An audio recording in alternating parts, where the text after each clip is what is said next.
Institutions successfully designed to rejuvenate the Muslim Ummah do not appear out of thin air.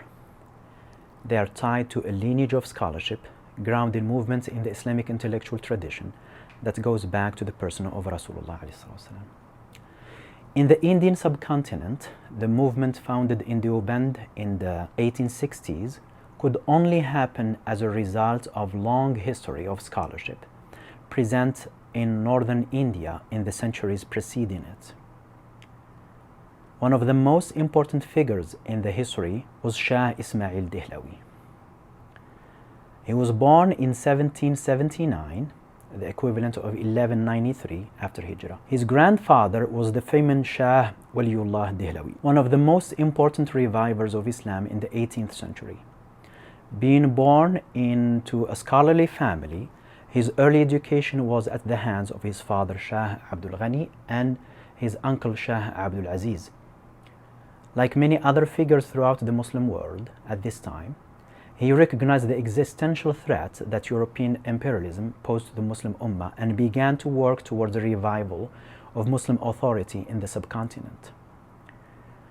With his companion Sayyid Ahmad Barelwi, who had also studied under Shah Abdul Aziz, he helped start a revival movement in northern India that aimed to promote a traditional understanding of the Islamic sciences, devoid of any foreign influences. The purity of this message attracted thousands of Muslims to their cause, particularly since the growth of the British East India Company had caused a decline in Muslim political control and resulted in the breakdown of the economic, political, and military structure of Muslim society.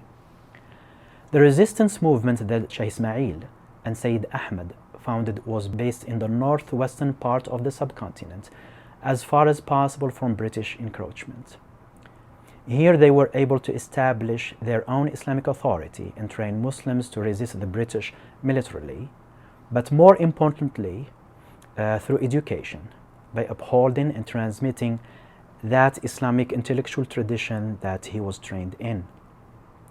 Shah Ismail movement developed a strong sense of native identity in the face of European imperialism. The movement, however, did not achieve the desired results during Shah Ismail's lifetime.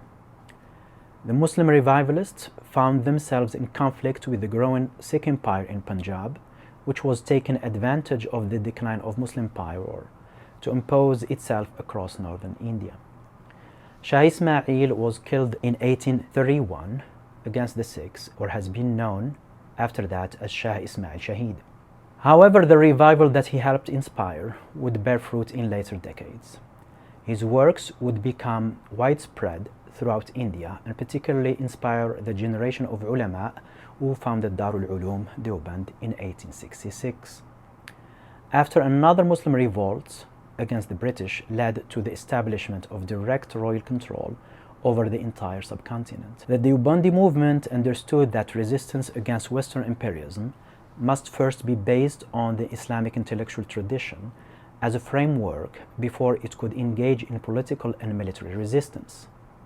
That intellectual tradition traces back to Shah Ismail Shaheed, his grandfather Shah Waliullah, and the larger lineage of Muslim scholarship that has always been the cornerstone of Muslim societies.